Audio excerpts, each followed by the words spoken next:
you. Hello. Hi. Firstly, I'm so thrilled that you've all come out to this. Thank you. I think it should be a bit of fun. Before I start it properly, I should tell you a little bit about the timescale of the show, because I wrote this show initially to go to the Edinburgh Fringe in 2014, and it's kind of about my life. But the timescale of it is that it starts in summer 2013 and it ends in about an hour and 10 minutes. That's how it works timescale-wise. But it starts here, and it starts in summer 2013. And in summer 2013, I got my heart broken. Aww. You did it! I did not think you were going to do it. Not everyone does it. Especially in London. They're just like, that's life, sorry. What do you want, fucking medal? This is London, walk faster.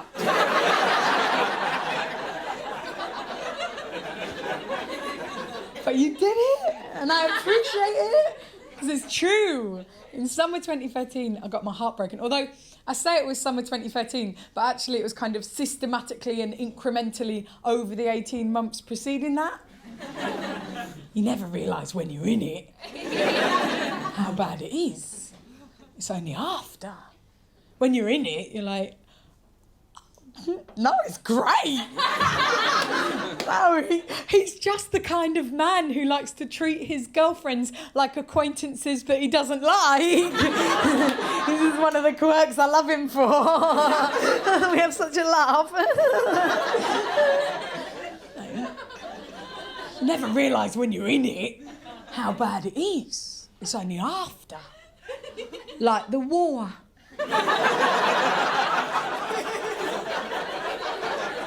While that was going on, they were like, isn't this exciting? You know? It's only afterwards that they were like, never again. All right, one more time after that. Thank you. That is my joke to respectfully commemorate the centenary of the First World War. They did not die in vain. All war is organised mass murder and nothing more. Do not appreciate your lack of solidarity there, comrades. Oh my God, terrifying. But I did genuinely get my heart broken, and I do want to talk about it, but I am aware that there's going to be some people here who've maybe never had their hearts broken, and what I would say to you about it is, oh, lucky you! I bet your parents have bought you a house!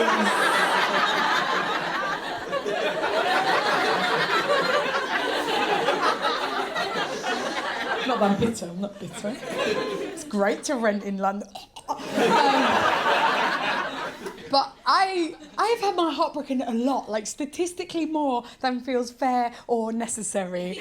Like, every love is unique. Each heartbreak is a cunty snowflake.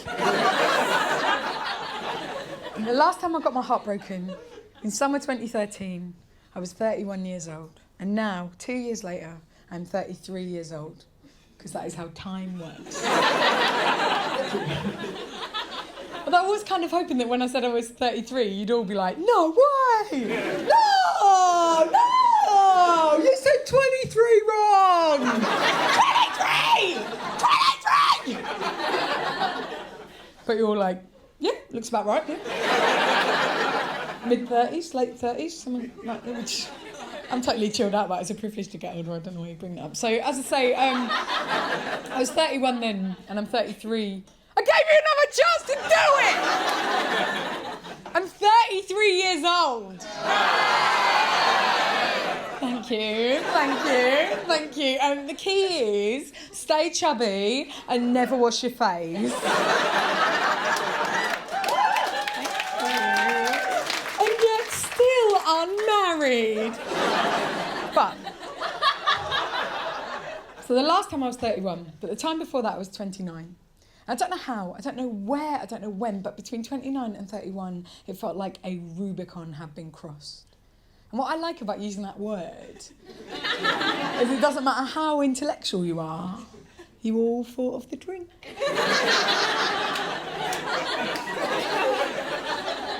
But I did feel like between 29 and 31, a delicious, refreshing, tropical Rubicon had been crossed, because at 29, a lot of my friends, maybe they just met someone, just getting together, Then between 29 and 31, it was like, marry, baby, house, done. And I was like, oh, fuck. I didn't realise I was getting out of step with everyone I know. I didn't realise I was going to get left behind. I've been busy. And I was made to realise for the first time in my life, I started to feel like I am getting older in a way I didn't anticipate and in a way that I can't change, right? And I was made very aware of this one day in particular, and that was in October 2013. I was on my way to go and do some gigs in Berlin, and I was so pleased with myself about it. I was like, oh my God. This is perfect for me. This is just perfect. It's just going to be me and all of the artistic bohemians of Europe just... It's going to be like Cabaret before the Nazi shop and ruin it for everyone. And actually, when I got there, I felt a bit like Margaret fucking Thatcher. So I was like, why is nobody working? 3 days a week in a coffee shop is not a job. Wearing Thai fisherman's trousers, shame on you, sir. Where is your dignity, sir?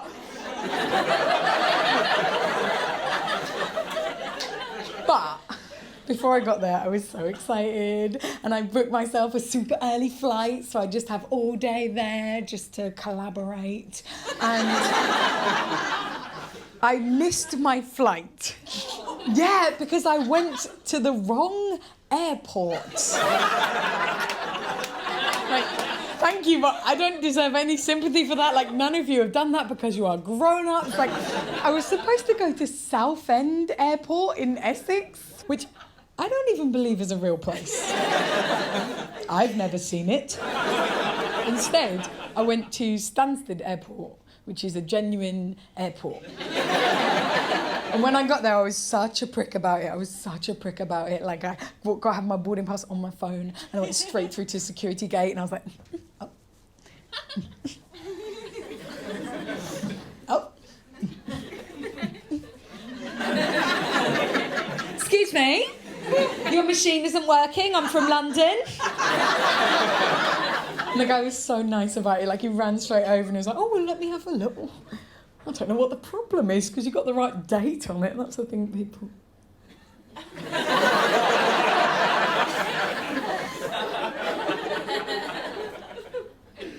Where do you think you are? And I was like, airport. Airport. Airport. Holidays, let me on. And then he explained to me what I had done, and then I just looked at him like, please, you have to make this not real now. Wake up, nightmare man, wake up, please. And then I spent the day going around the airport surrounding London, which is less exciting even than it sounds. And I ended up on my own, just miserable in Gatwick Airport that evening, just like, oh. I've ruined my special day, and I've only got myself to blame. I'm gonna go to McDonald's and self-harm through food. Get myself a cheeseburger, that'll show me. And I went in, and there was a girl behind the counter. And I say girl because there's no way she was over 16 years old. She was not a woman. She was a girl. And as she turned to face me, as she turned to serve me, I noticed that on her neck, she had, without a doubt, the biggest love bite I have ever seen. It was the size of a full slice of ham. Thank you. When I thought of that, I was like, I do have the heart of a poet. It's like out, you know? And as soon as I saw that, I felt head to toe overwhelming judders of emotion, of nostalgia and of yearning and just jealousy, flat out jealousy. And then quick as a flash, it was like being punched in the stomach. I was like, oh no, I get it. This is what it means to get older. Because you're young and I can see that, and that means that I'm not young anymore. No, I'm 31, that's young. I'm 31. I'm going to be 40 in 9 years. No, I'm young. You're young, and I can remember from before when people had the internet.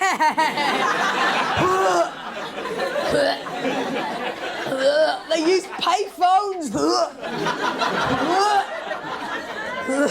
I'll still have the cheeseburger, thank you.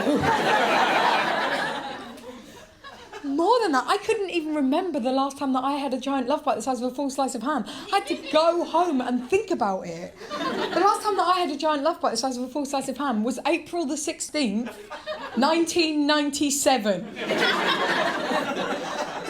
Courtesy of Rory Tarabay, who persists in not being on Facebook.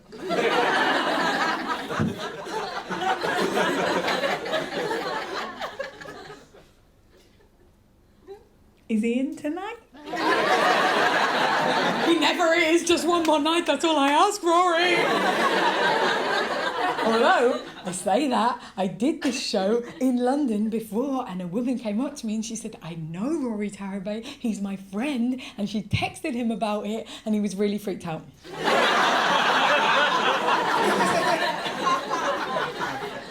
And I know it was April the 16th because my birthday is April the 17th, and that was my birthday present. Stay classy, Orpington in Kent. So I thought about it and I thought, oh my God, more of my life has happened since then than before it. And even if I wanted it again, I couldn't have it again. I couldn't have it now. I couldn't have a giant love bite the size of a full slice of ham now. I'm a grown-up. You wouldn't think it was a love bite. You would just think I was terribly ill. You can't be a grown-up with a giant love bite. You can't have a proper job. You can't be a high court judge. Like, life means life.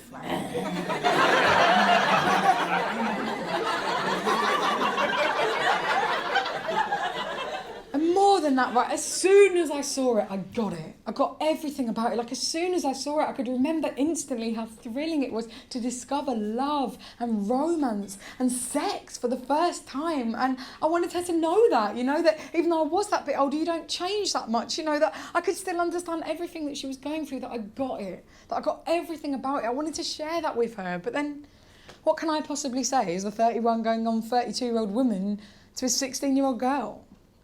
I can't exactly be like...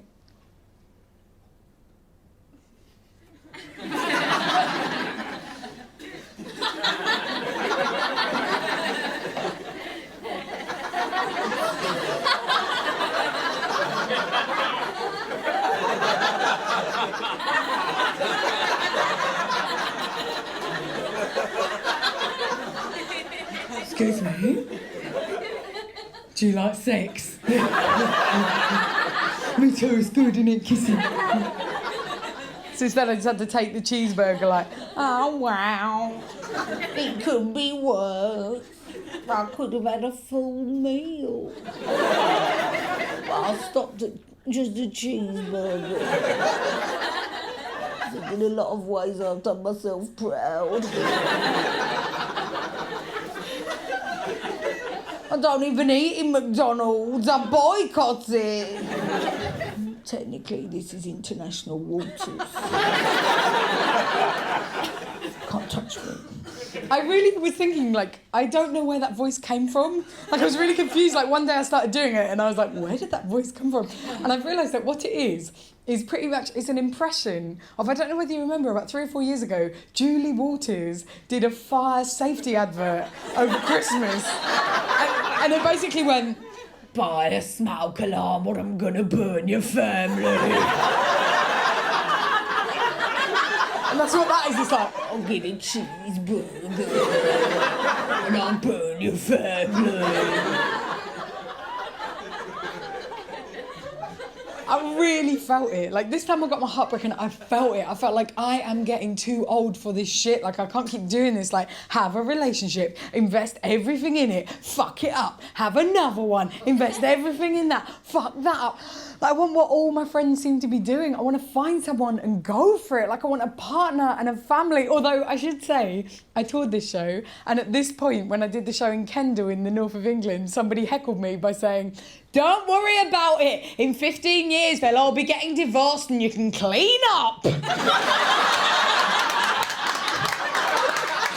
I was like, not exactly my plan A, but I'm gonna go. I want what all my friends are doing. I want to find someone. I want to go for it. And there is a thing that Trisha always says. Oh, so nice that there's some love for Trisha. I love Trisha. Big fan of Trisha. This is like Trisha's catchphrase. Although I take mild issue with that because she's been saying the same catchphrase for 20 years, and that is lazy. I come up with catchphrases all of the time. I came up with a new catchphrase purely for the writing of this show, which was hard work, good attitude.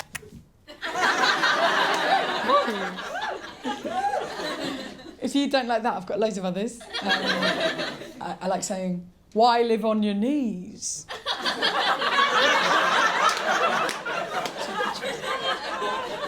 That's like an enabling phrase, like, of course I'm having sweet potato fries, why live on your knees?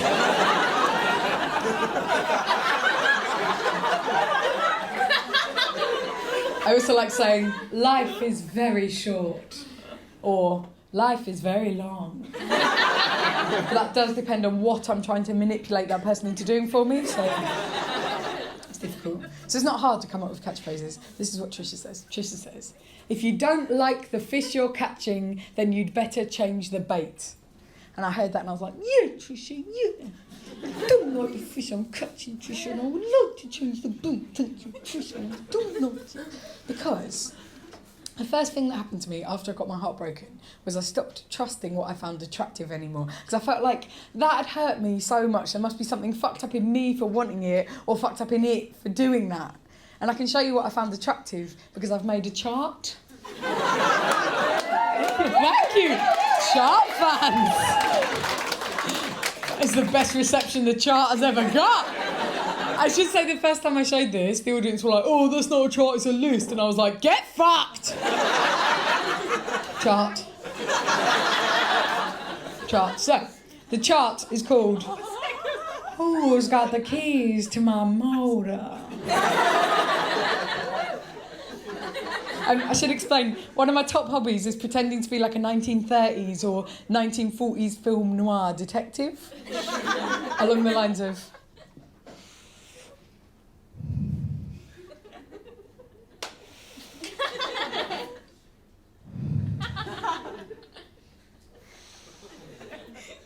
having a crisis, eh? Well... you have a crisis, I'll have a martini, we'll see which lasts the longest. No, let the boy pick that up. Who's the boy? We have no idea, it just answers to it. And so, oh, I should say, if you enjoy that at all, you can do it at home whenever you like. Whenever you like. And you could go online on theatlantic.com. They often put up lists of 1920s and 1930s slang, and it is so great. For example, if somebody doesn't get what's happening and then the penny drops to them, you can say, oh, now he gets it, now he's on the trolley. Get on the trolley, see? Better than that, say you would like to French a hot dude, or French a hot dame. What you say is, give me some cash, baby, give me some cash. And say you get sick of it, what you say is, sorry, baby, bank's closed. No further deposits today, if you understand me. I'm sure that you do. So, this is, who's got the keys to my motor? Seriously, I thought of that. I was so pleased with myself. I thought of it, I tweeted it, day off. Not going to beat that. Go to the swimming pool! So. Number 1. Out of shape Vikings with ginger facial hair.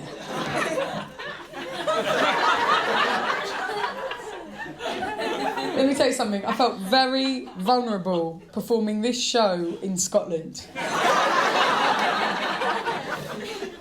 But I'll tell you my dream guy. This is my dream guy. He got thrown off rowing the longships because of his obnoxious and abrasive personality. But he still eats like he's doing all that cardio.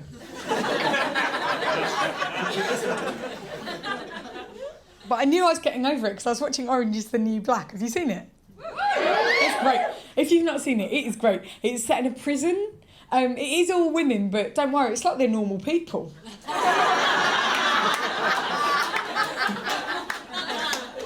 In that show, there is a character who, to my mind, is pure physical perfection. Please don't judge me too harshly on this. It is the arsehole electrician. He came on the screen and I was like, oh, my motor's running, but I can't stop it. Runaway train. He's everything you want in a man. He's chubby, he's sallow, he's got a clumsy beard, he's got eyes like he hates you. And I was like, oh my God. But then his character was such an asshole that even I was like,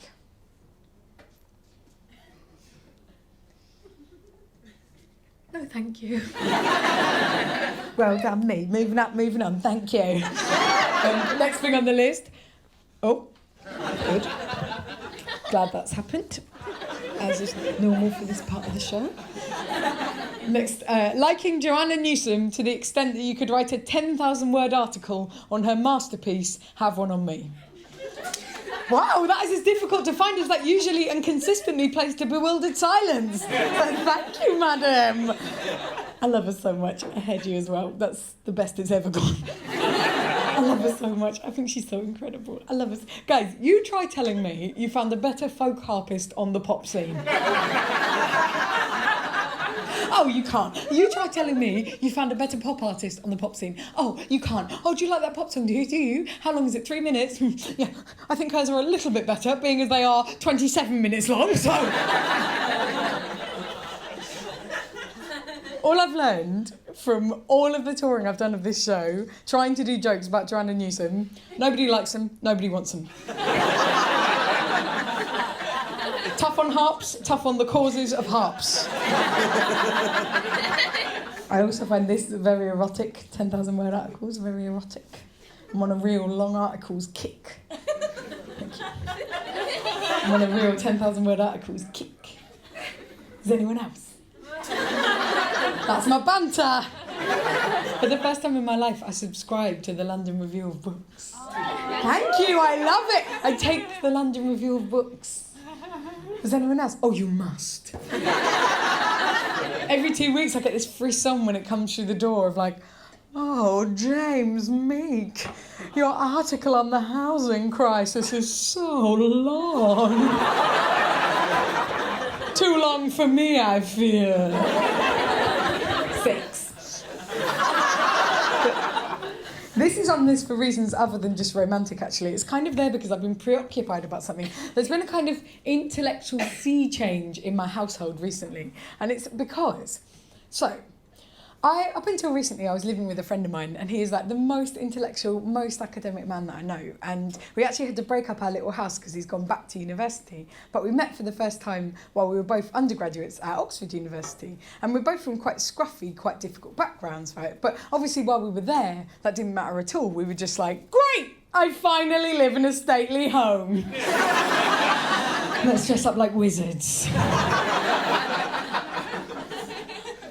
But in the last 5 years, ever since the government was stolen by...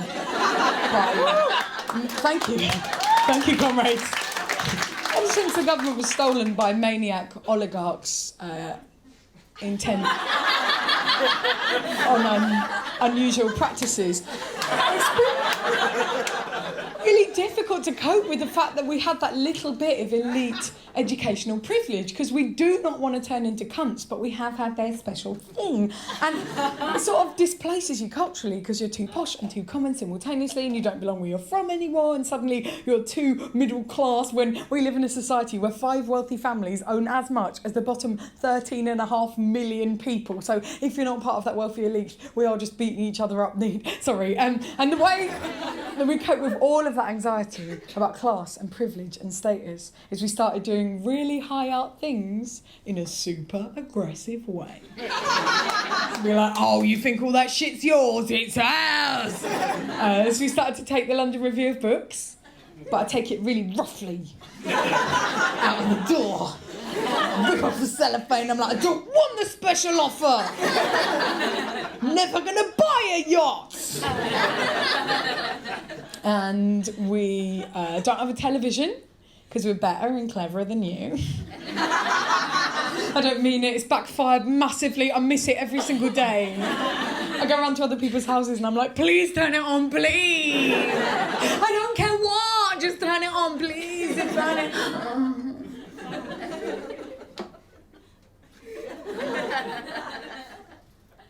Make them do cooking.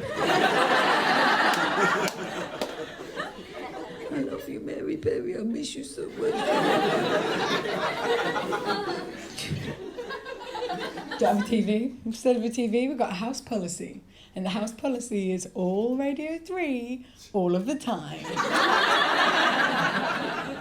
Does anyone like Radio 3? Do you? Oh, guys, that is statistically... That's very unusual. I like it, though. I like the fact that it is only ever described as ailing. That's the kind of underdog I want to get behind. Like, oh, my God. Guys, you have to get into Radio 3. All day, they play classical music and chamber music, and then in the evenings, they jazz it up with jazz. God, if you listen to Radio 3, you can legitimately look down on Radio 4 because it's too mainstream. Sorry, Radio 4. Why is your documentary about Julian of Norwich only half an hour long? What is this, CBeebies? Burn. And we started going to see live classical music again, which is something I didn't really bother to do before, and I love it. And oh my God, I have a top tip for you. Whenever you're in London, you can get £9 tickets to see the London Philharmonic Orchestra at the Royal Festival Hall, and it is so great. Beautiful, expansive music, glorious, purpose-built venue, and you get to sit next to old people who don't even bother trying to conceal their disdain for you. And I play up to it. I'm like, what's this, shopping? I like it.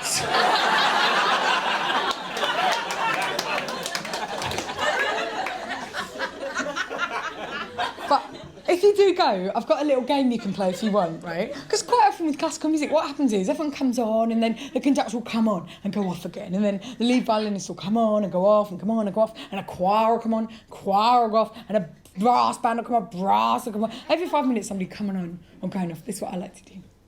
Every time anyone leaves the stage, I like to turn to my housemate Daniel and go, he's had enough. Every time. That's like 100 times a night. Like, okay, he's had it. Oh, that's only half of it. Then what I like to do is every time anyone comes back onto the stage, I like to turn to my housemate Daniel and go, he's forgotten something. All night, just like, oh, he's had enough. Oh, choir forgot something. Forgot your trumpet, did ya? You don't have to just do it there. You can do it everywhere. Everywhere. My favourite, on the bus. What's my favourite? Like, oh, he's had enough. That's him done. He's off. Oh, forgot something, have we? All right, up on. Also, footballing substitutions. So, he's had enough. That's the chant. And I knew there was something changing. I knew we did have this like sea change in my household, like intellectually, because every year we buy a house calendar. And in 2012, I bought the house calendar. And I bought it from Greg's the Baker's. Greggs do a charity calendar, and I swear to God, all it is an act of abuse by one of the Greggs. I like to assume that there's a lot of Greggs that run it because there's no possessive apostrophe. It was like, Greggs, some Greggs. One of the Greggs, it's an act of abuse to his workers, mainly through the medium of cakes, pastries and pies, right? Worst example, it doesn't include any cakes, pastries or pies. Ms. October, it's a picture of a woman in the nude, getting what I really hope is a temporary tattoo of Greggs. And in the picture, she's just looking round like, please help me! It's permanent! It's overtime! We took that one down. Put up our 2013 calendar. Now, 2013 calendar was from the London Review of Books. When I put it up, I turned to my housemate Daniel and I said, well, Daniel, who's lower middle class now? And it was still us, and it always will be. Last on the list, muscles. What? I'm only human. Give me a break. Have you not seen men? And I was like, no. I don't want that anymore. Forget that. I don't want that. I don't want those fish. I've got to change the bait. And I do feel a bit like I know I need to change in relationships. I don't think I'm very good necessarily in relationships, especially not at being real in a relationship. Like, I'm a very romantic person, I'm a very idealistic person, and then add on to that being a writer, I find it far easier to overwrite the truth of my experience with a better, more romantic narrative I can cling to. And I'm really good at engineering little experiences to have with people. But it does not matter who you do that shit with. Like, I'm so good at engineering sub-Amelie-esque shit. Like, I'll be like, in my rucksack, I've got 2 bottles of red wine and a blanket, and we can go to the sand dunes and watch the Orionids meteor shower. And as the meteors come through, we can make wishes on them. And we can talk about our past and our hopes and our dreams. And then we can look up and marvel at the wonder of the universe. You could do that with Nigel Farage and you would still have a good time. Like, admittedly, after a couple of hours, he'd be like, when are we going to have an honest conversation about immigration? But that's when I would be like, guess who brought marshmallow? Oh, thank you very much. Have more. Oh, thank you. Have more. Thank you. You're hurting me. Have more. I'm choking. Oh, no, there's just us here. Help me, please. Do the Heimlich manoeuvre. I can't. That's foreign.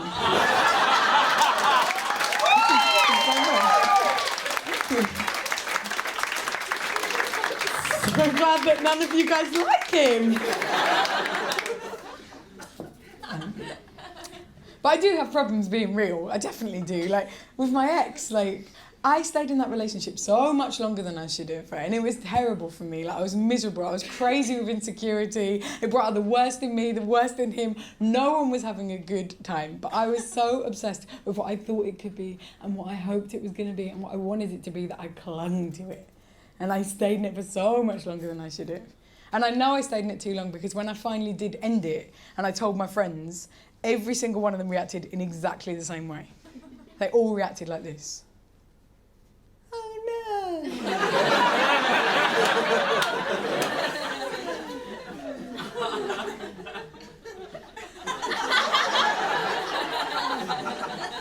Oh!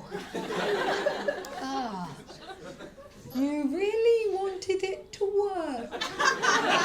I'm like, geez, I didn't realise it was that bad. I say everyone. Not everyone. My sister reacted the best because my sister is my big sister and she just does not take shit from anybody. And she saw me the weekend after I broke up with him and I was just a mess. I was such a mess. I was just like, I just know there was someone else.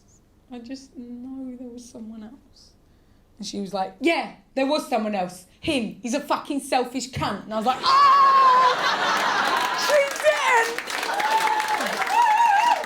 Do you know him? And that's a good contrast because I didn't dare tell my mum for ages that I'd broken up with him, because my mum historically has always said the least possibly helpful or appropriate thing at the time of a breakup. The best two examples being, number one, but you can't leave him, he owns a house. Very savvy, mother, very savvy. And number two, when I was 19 years old, but what if nobody else ever loves you? As much as he did. I don't think the fat lady's singing yet, is she, Mum? Give it another roll of the dice.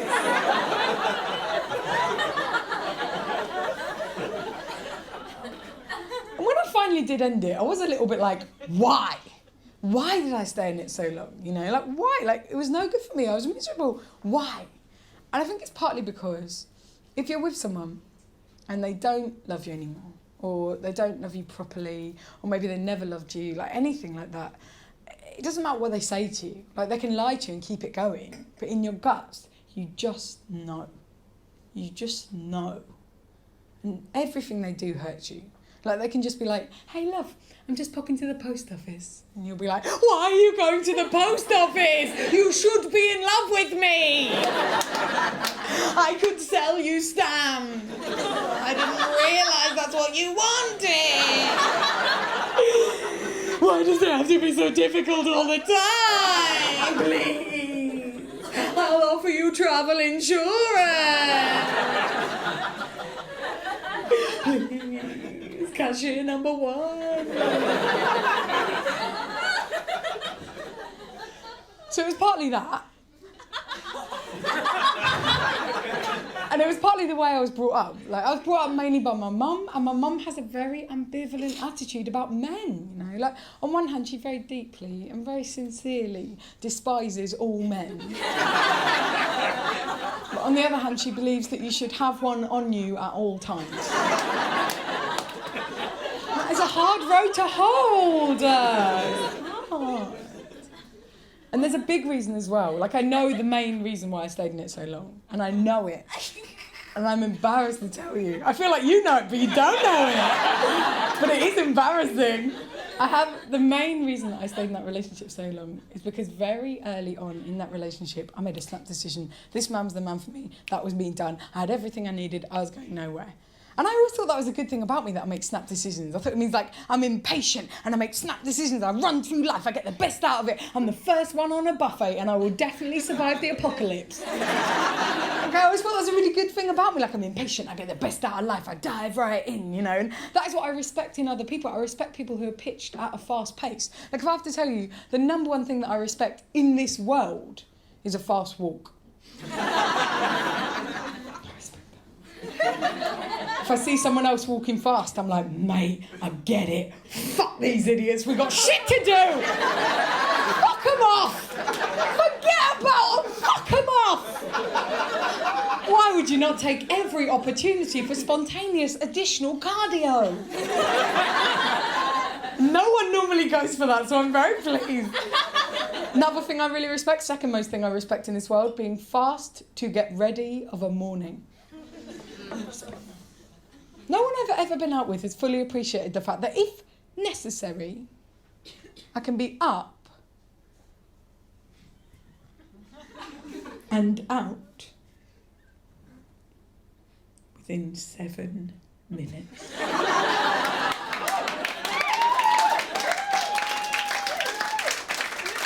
Thank you. No, they're all just like, please brush your hair. It's my sister's wedding.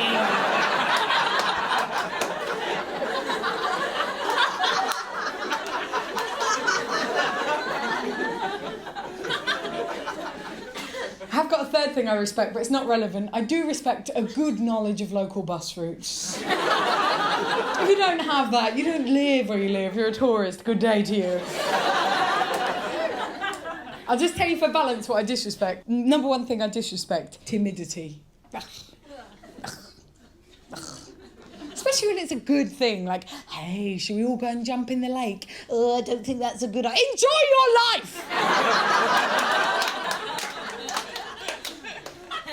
Second thing I disrespect, wanting to become wealthy. If one of your big ambitions is to make a shitload of money and go and make super shitloads of money and get really wealthy, I will assume that there is something sexually wrong with you. And if you didn't go along with that, I am judging you so hard you have no idea. Third thing I disrespect, taking your top off at the indoor climbing centre.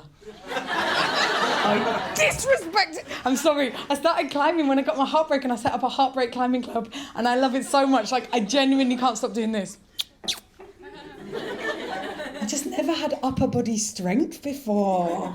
It's so easy to push yourself out of the bath.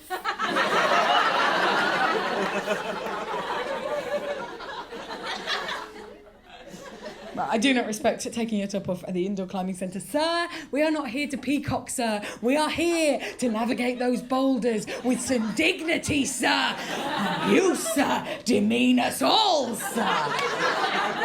Also, I've never been out with anyone in good shape and I don't know what the things on your chest are. Why do they keep moving? Have you swallowed a snake?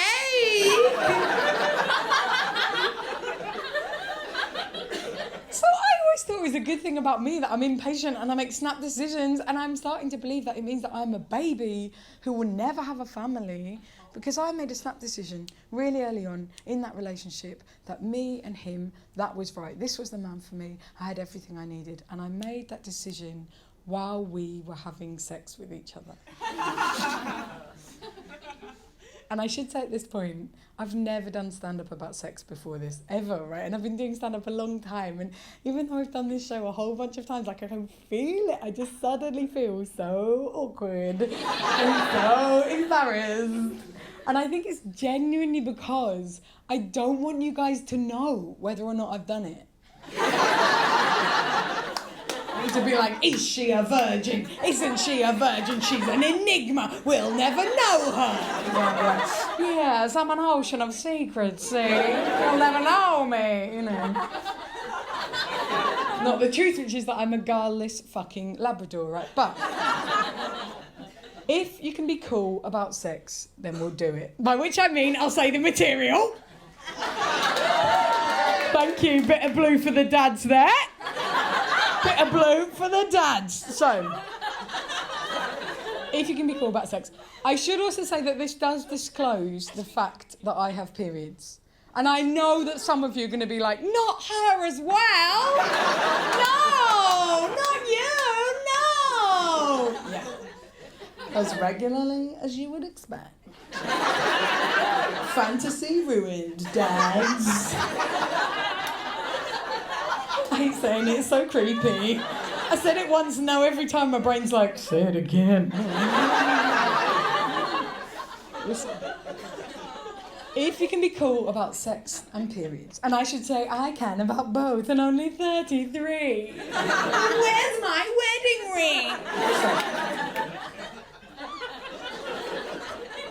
It was about the third time that we slept together and we did not know each other well enough for this to be the case, which is a thing I'm trying to change. Moving up, moving on. But while we were knobbing,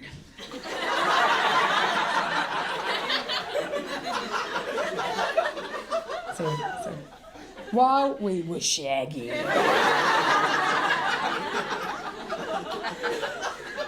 while we were making love. I feel like some of you are really keeping your dignity here and I'm very impressed. While we were having sex with each other, I quite unexpectedly started having a period. We're not going to freak out about that. It's totally fine. It's not a big deal. But then there was like a move. There was like a maneuver. And what happened was my blood flicked all the way up his chest. And then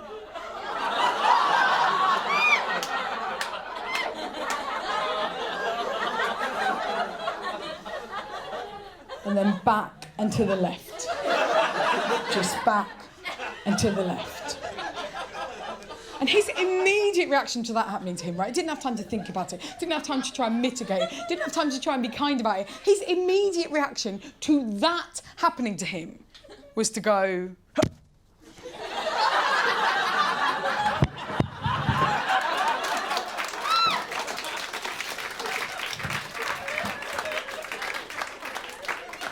And that is so cool.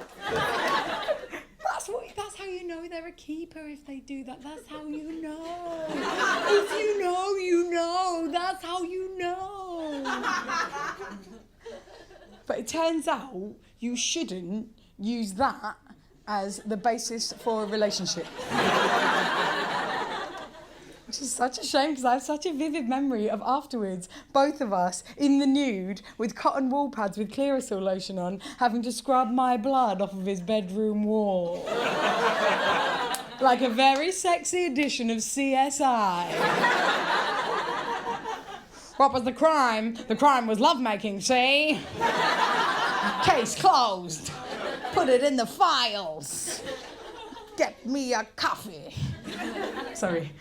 When I think about that, when I really think about that, when I think I am somebody who will stay in something that is that bad for that long, for reasons that are that spurious and that shallow, I felt pathetic. And I started looking over my whole love life up to that point. And I think when you're single, it's really hard not to see your love life as a long string of fuck-ups where the one common factor is your horrible personality. And I think as well, it's really hard. Oh, that's so sweet. Someone like, oh, it's very sympathetic, thank you. But I don't deserve it. But I think as well, like, just as you can't tell that something's been good till it's over, I think sometimes it's hard to see that something's been good till it's gone, like, genuinely. And I thought about the relationship I had before my ex, right? And that's the one that ended when I was 29. And that started when I was 25. And when I was 25, I met him and I fell in love with him so hard. And he fell in love with me. And we knew it. And it was great. And it worked. And it's still fucked up.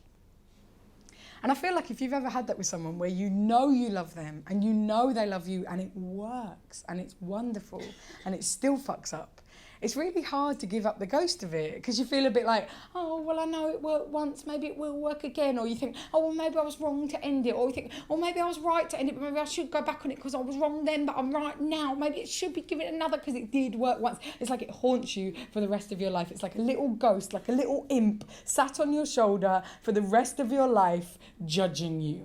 And I can forget about it for weeks or months or years, you know. Like, I'll just be on the bus, like...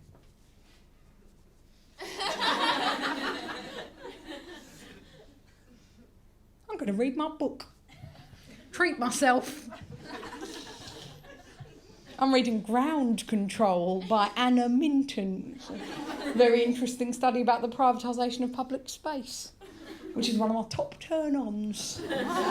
Finding out about it, not it happening.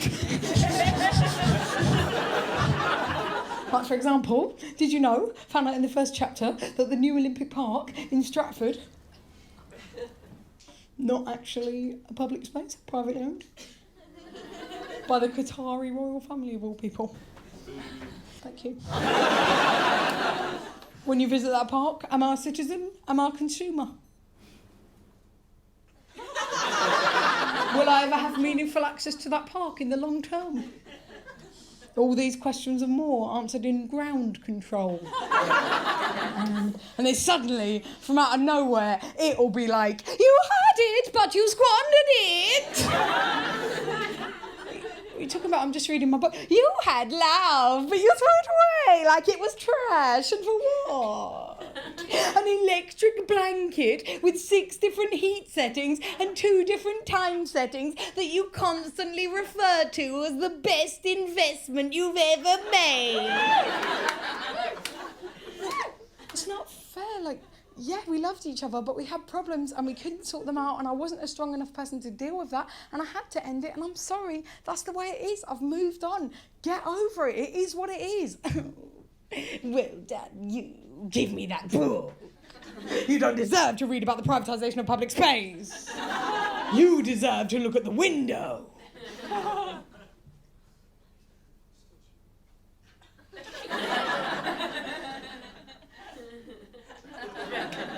Look, couples in love. You had love once, but you threw it away like it was nothing. And for what? Look, children. You want children, but you've missed your chance.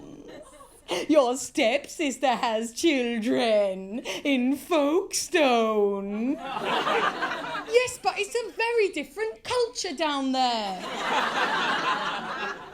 I'm a sassy urbanite. I'm like the old one in Sex and the City that loves doing it. And I started really hating performing that bit because sometimes also it just really dies and it looks like I'm going, I'm having a spectacular breakdown.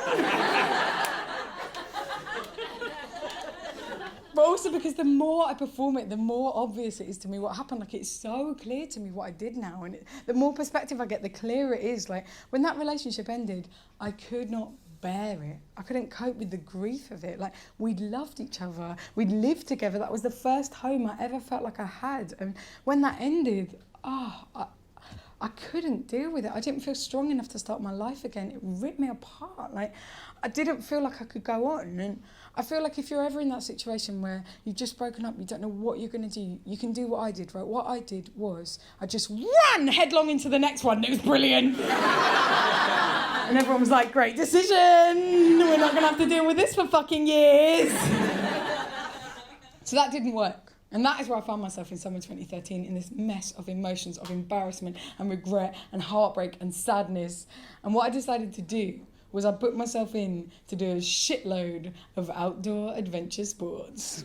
I was like, all I want to do is get strong on the outside, be strong on the inside. All I wanted to do was run up a hill or jump in a freezing cold lake or do Bikram hot yoga in a sauna where they shout at you, which I'm banging to for reasons which trouble me. And the weekend after we broke up, my big sister took me bouldering, which is like rope climbing, but not for sissy babies. And my sister's amazing. Like, we love each other so much. I love her so much. She's one of my favourite people in the whole world. But we are so different to each other. Like, does anyone here have a sibling and they're so different to you? It's like you're both participating in a sort of long-term cultural exchange.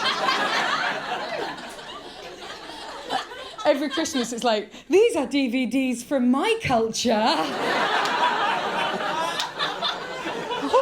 In my culture, that word is offensive. Don't use that word. Oh, moisturiser, thank you, lovely.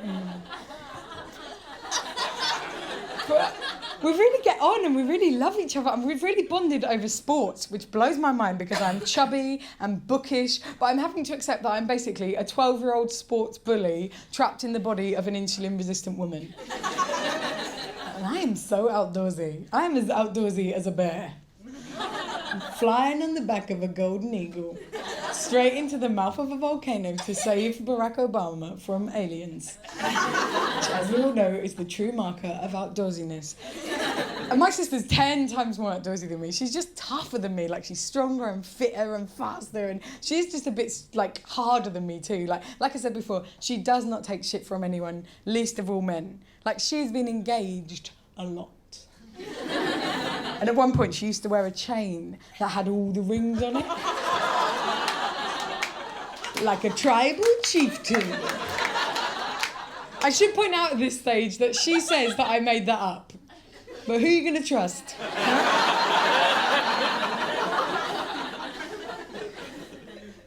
And she gave me good advice. She said, look, all men will give you shit. You might as well pick one and deal with theirs. Like you're a zookeeper.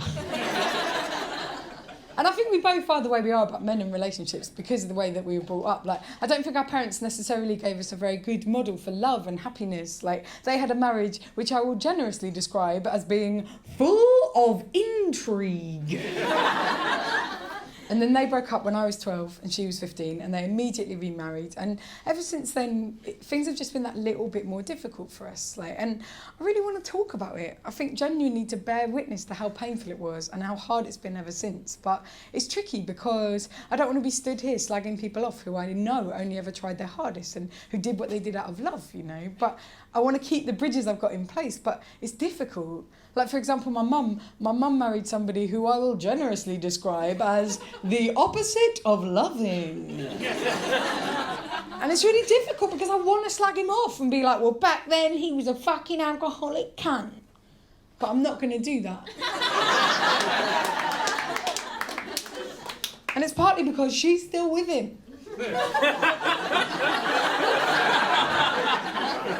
But he has got better, he's got an allotment, so it's all right.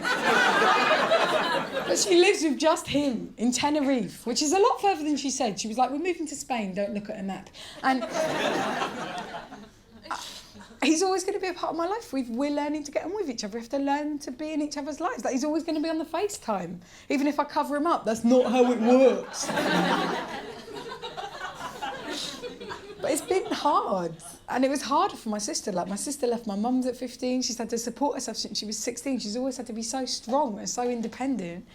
And in August 2013, my sister got married. And she had this whirlwind romance with her husband. Like, they love each other so much. And I was at the wedding and I watched them having their first dance with each other. And it was to a pop song that I don't know because I only listened to Radio fucking 3. But he was holding her and he was singing this love song to her and meaning every word of it. Right? And it was so beautiful seeing them both so in love, so tender, so vulnerable. And you've got to picture the scene, right? Because I'm there and I'm heartbroken and discombobulated and wearing a bridesmaid's dress. And I wasn't a bridesmaid, but I thought, fuck it. When in Rome. And I watched him holding her and singing this love song to her, meaning every word of it. And as I say, I don't know it that well, but I can do an impression of it. So it's like, I belong with you, you belong with me, and I oh, I belong with you, you belong with me, and I sweet oh. Honestly, seeing that was one of the most beautiful things I've ever seen in my life, and I couldn't help myself, I just started crying. And afterwards, me and my sister went into the little room where she got ready earlier, and where at 11:30 p.m. I stole a bottle of champagne, and I have no regrets. And I said to her, Katie, honestly, that was one of the most romantic things I've ever seen in my life. And she said, yeah. But why do you have to ruin it by singing? He fucking ruined it. And I'm like, no, it was a beautiful bit. So my sister, that's what my sister's like. She tries so hard to look after me. She was so good to me. And I think I was hard to look after because I was sad and I could feel myself getting worse and worse. I could feel myself, as summer went into autumn, I felt like I was wading into the winter. And I felt like I was getting properly depressed. And I knew I felt depressed because I lost interest in the whole world. I lost interest in everything. I didn't want to find out anything about anything. And that's a really brilliant thing my mum did, bringing us up. She brought us up to be really creative and really curious. Like, my mum sees life as a long-term, independent academic research project. And you read up on stuff and you present it back to everyone and no one gives a shit. And I was really bought into that, you know. But I just found myself thinking, who cares? Like, oh, there's stuff to find out. Oh, read stuff. So, like, who cares? Like, I haven't got love in my life. I haven't got parents to look after me. I don't have a family of my own. Oh, there's stuff to find out about. It's not making me happy. Who cares? And I stopped wanting to read, and that broke my heart, because I love to read. Although, is anyone else going off reading long novels? Because I feel a bit like, I'm busy. People always say to me all the time, people are like, oh, do you know what you'd love? Oh, do you know what you'd love? Oh, do you know what you'd love? Infinite Jest. You read Infinite? Oh, you must read Infinite Jest. Oh, you love Infinite Jest. And I'm like, no, because I've got shit to do. And if you cannot say it in that, don't try and say it in that. Am I right, ladies?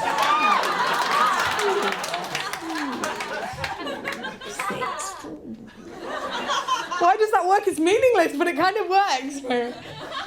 And I thought about it, and I was like, no, this is not good enough. I have to force myself out of this. I've got to change this. And I decided I was going to force myself to read poetry, because poetry is all about emotion and connection, and because also with poetry, you're allowed to be impatient and make snap judgments. That's what they want, right? There is a secret poetry library in the Royal Festival Hall. And by secret, I mean I have recently found out about it. And at the front, they got all the tedious mainstream Radio 4 poets, right? But at the back, They've got slim archive shelves full of slim volumes of poetry written by people who never became famous. Not even poetry famous.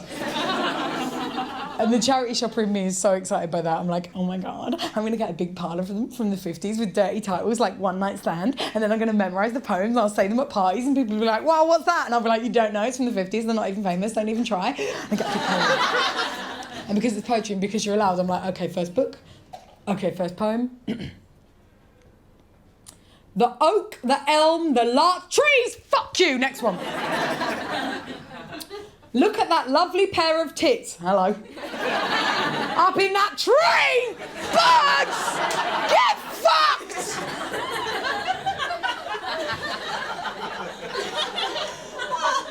And I started out reading Walt Whitman because he is the most enthusiastic person who ever lived. All of his writing is just, oh, exclamation mark, oh, exclamation mark. And that is very similar to my style on Twitter. So.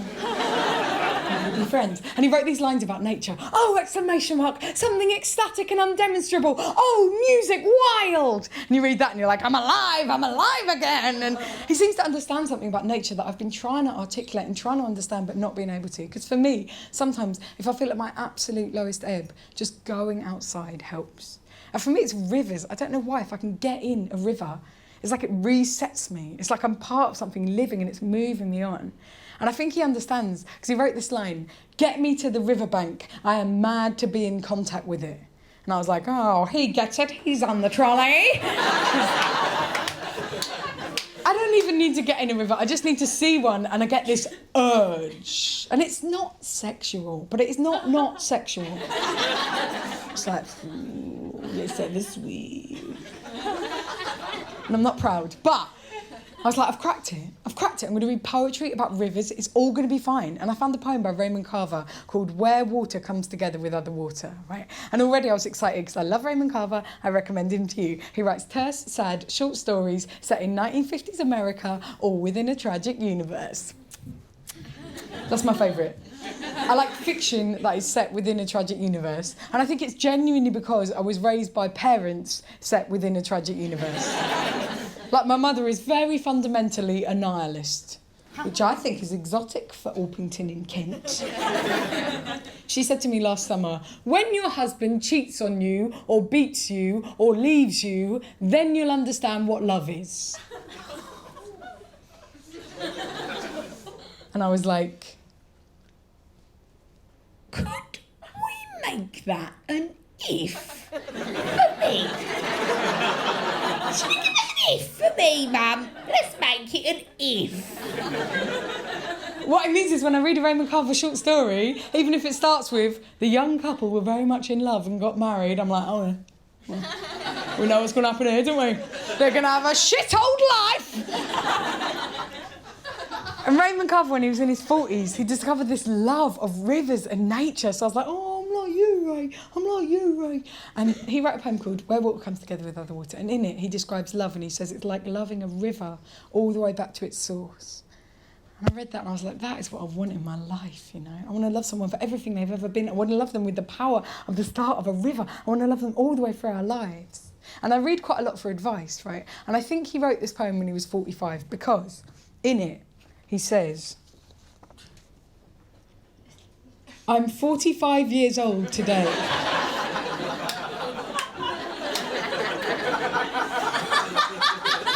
And that's how I deduced. And then he says, thank you. The key is stay chubby and never wash your face. But then he says, to think I was once 35 years old. And when I was 35 years old, my heart was empty and dried up. And it took 5 years before it started to flow again. And I read that, and I just felt devastated. I felt like I'd been punched in the stomach, right? Because up until then I was like, I'm going to read my way out of this. I'm going to exercise my way out of this. It's all going to be fine. But then I had to realise that, like, that wasn't how I actually felt. I had to actually accept the way I really felt.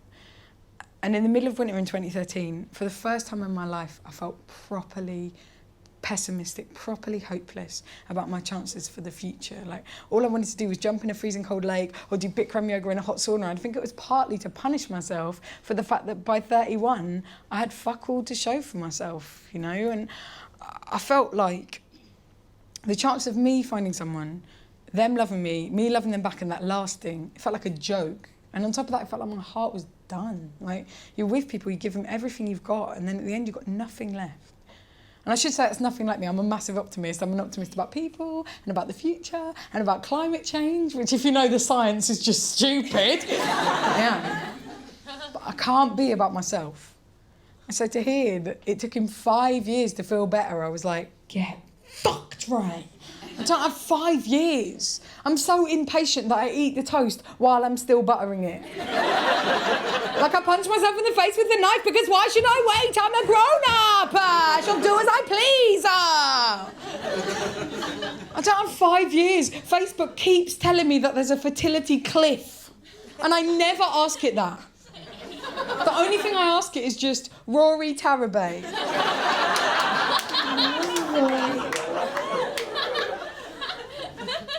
And that's why I wrote this show. I wrote a kind of prototype version of this show just so I could try and work out what to do and how to get through it all and what all the mess of everything meant, you know. And I wrote a prototype version of this show in January of last year, right? And it was mainly about how brilliant my electric blanket is. Because it changes temperature in the night, and I have reason to believe that means it is haunted.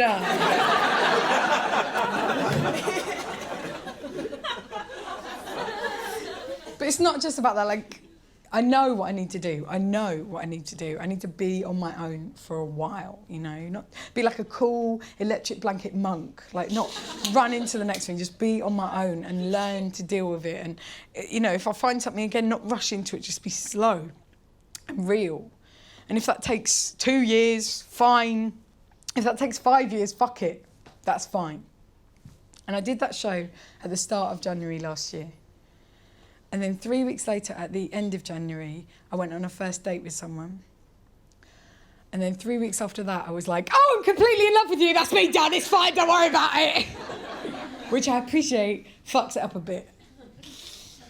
But guys, life is very short. And you must not live it upon your knees. But I do appreciate that sort of not really what I thought I needed to do, and it feels a bit rushed and a bit crazy, and like I worry, like, because I think, well, what does it all mean then? Like, what can I say for the whole experience? What do I feel like I've learned? And it's basically just...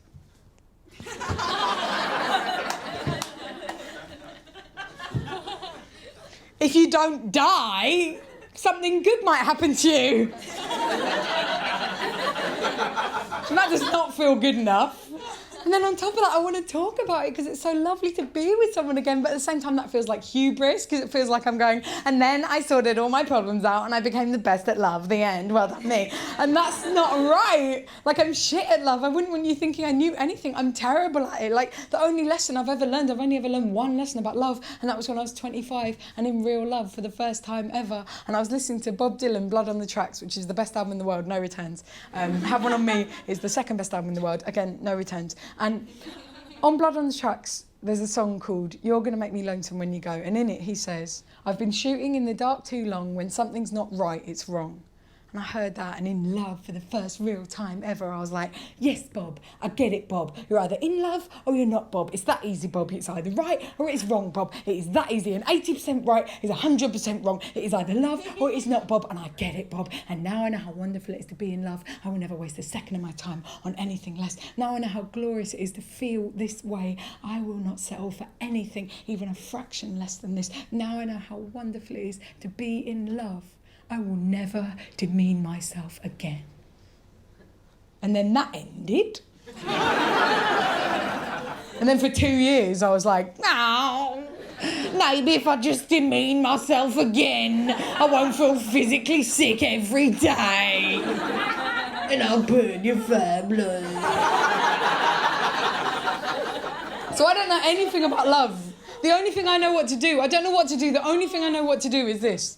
Hey, I just met you. This is crazy.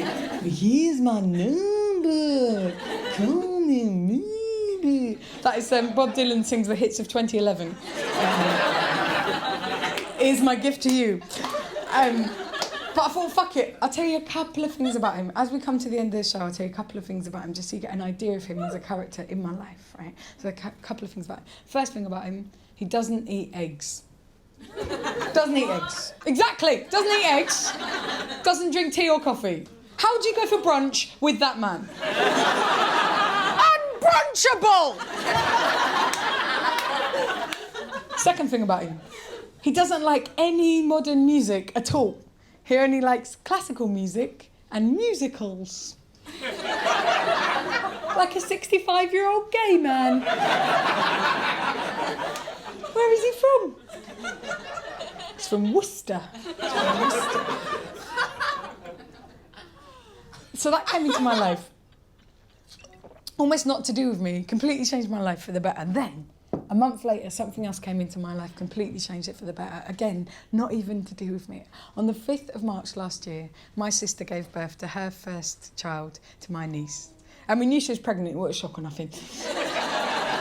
And before the baby was born, I knew intellectually that I would love the baby. I was like, sure, I love the baby. Whatever, I love the baby. I was not prepared for the visceral strength and depth of my feelings of love for the baby. Like, guys, I love the baby. I love the baby. I love the baby. I love the baby. I love the baby so much I want to eat the baby. And also I want to marry the baby. And I don't mean that in a creepy way. I just love it so much. I just want to be with it because I love it. I love it. I love it so much I can't help walking around my house. I'm involuntarily going, I love the baby. I love it. I love it. There are never enough pictures of the baby on the internet. Like, put more up. I'm waiting for them. But like once my sister put a picture of the baby up on the internet where she was sat up in the bed like she's a grown-up, but she's not a grown-up! She's a baby! She's just doing grown-up stuff like wearing a hat! I love the baby, I love it! I love it! I love it! I just want to squeeze it! I love it! I just want to squeeze it! I want to squeeze it the way a car compactor squeezes the car, like... She's like a little tiny dense little cube, and then I put her in my pocket so I can keep her with me forever because I love her so much. And I'll be like, I love you so much. And my sister will be like, where's my baby? I'm like, I don't know. Shh, shh, don't worry about it. It's all fine. Don't worry. It's all going to be fine. I love you so much. Don't worry about it.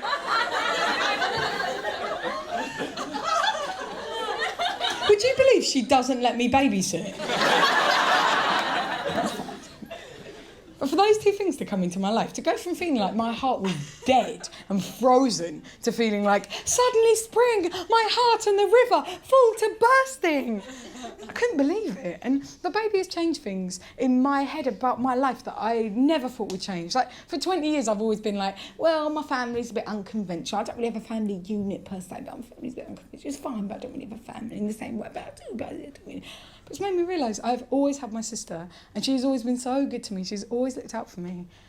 And now the baby's here, and I love her, and we're all just getting closer and closer, and we're just at the start of a whole new generation. And I feel like with my boyfriend, I've met someone, and we're going to give it a go, and we're just at the start. And that, to me, feels thrilling. It feels like we might just get away with it. Like we might be a little bit happier than we were growing up. And I should say the bar is set very low. Like I literally mean, we could go up the shop. That is all I want, is the chance of a life with people who genuinely want to be there. And like, the baby is changing things in my family that I never thought would change. Like, my dad is so much more on the scene. My mum, ever since my sister got pregnant, we are all trying so much harder with each other. Like, the best example, my sister came to my house to stay for Christmas 2013. She wore a onesie the whole time. She was heavily pregnant. It was super cute. And my mum sent us presents over from Tenerife.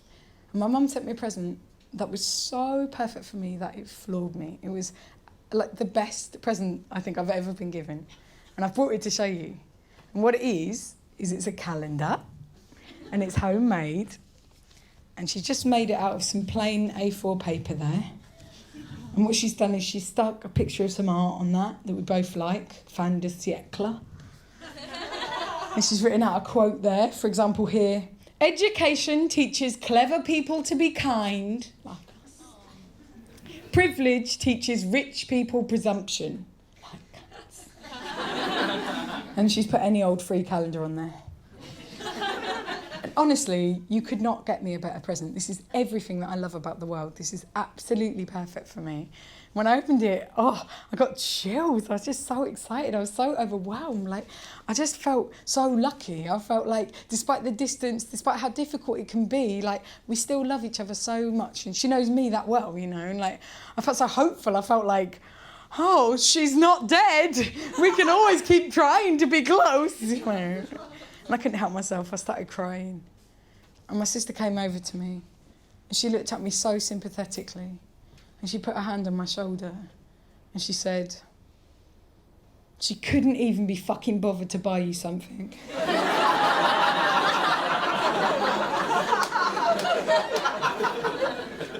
And afterwards my mum rang up. My mum's so sweet, she's so sensitive, and she was like, did you like your present, Josie? I was like, honestly, Mum, I absolutely loved it.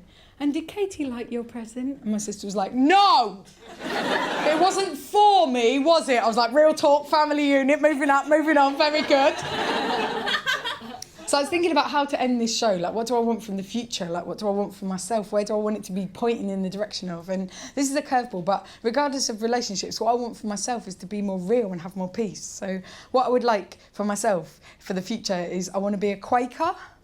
Are there any Quakers in? I get it, it's your thing to be silent. I get it, guys. I just want you to know I'm a big fan. Big fan of the porridge. Big fan of the fact that you're all like, you don't even need to believe in God, just be quiet. But the nearest Quaker meeting to me is at 10 a.m. on a Sunday, so get fucked, Quakers! I'm not quite there yet, but in the middle of winter 2013, when I felt on my lowest ebb, when I felt totally hopeless, the Quakers started a poster advertising campaign that seemed so specifically targeted to just me. It was like they were reaching out to rescue me. The first poster I saw was of an older couple wearing hiking gear, like they'd just done some outdoorsy shit. And they're looking at each other like, not only do they still tolerate each other, but they actually enjoy each other's company. And at the bottom it said, Roger and Anne have had a lifelong relationship based on compassion and kindness. And they're also Quakers. And I was like, oh my God, so many feelings. I want to be Roger and or Anna. I couldn't help myself. I went on Twitter because I didn't have an intimate relationship at that time. And I was like, Twitter, I love you, my best friend, Twitter. Oh my God, I want to be Roger and or Anne. And then their granddaughter got in touch with me. And she was like, back the fuck off. And I was like, fine, I don't need your Quakers. I don't need your stupid religion. I'm a free agent. But then they amped it up to 11 because the next poster I saw was of a young man with a ginger beard. And he was wearing a lumberjack shirt, but not like an arsehole. And he had a couple of buttons open just to give you a taste of the good. And if I'm honest, he wasn't really fat enough. But that'll come. Oh, you'll all be my type one day. I just got to sit back and wait, let nature take care of itself. And just looking at him, I was like, I bet you're kind. And at the bottom it said, I'm a youth mentor. I was like, you've got my attention. I'm a bike polo player, go on. And I'm also a Quaker. And I was like, I am the centre of your Venn diagram. That is the most niche pornography ever commissioned. And I couldn't help myself. I took a photo of it and I put it on my Instagram. And I was like, oh my God, guys, it's my teen pin-up. Oh my God, it's my Quaker pin-up. Oh my God, it's my dream guy. And then loads of people got in touch with me. And they were like, I know him. He's in my bike polo team. His name's Aidan. And then I got his email address. And we started writing to each other. And that is who I went on a date with, and that is who I fell in love with. Of course it isn't, you dickhead! Of course it isn't! It's just some guy! Bike polo, that's for wankers! Bike polo! You won't even eat an egg! You think you can ride a fucking bike? Won't eat an egg? I should say say I hate doing that. Every day I hate doing it. Because at first I enjoyed it and now I'm just like, you trusted me and I hurt you. And it would be so nice if it was him. Like I could reveal the picture and I'd be like, look at him. Then I'd be like, and he's here tonight.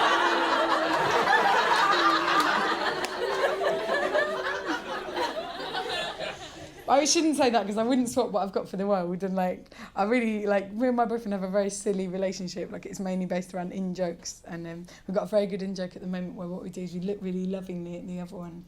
And then one or the other will just lean in and very lovingly just whisper in the other one's ear, 9/11 was an inside job.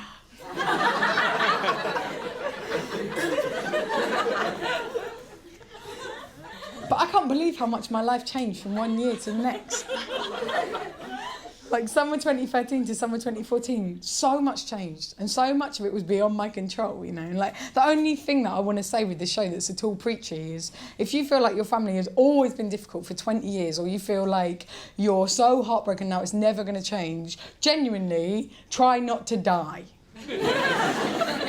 Because change is perpetual and it's unpredictable, but it's inevitable. And what that means is sometimes it's wonderful, but you don't know when, and it's going to come into your life and change it for the better. And that is what I thought when I met my niece for the first time.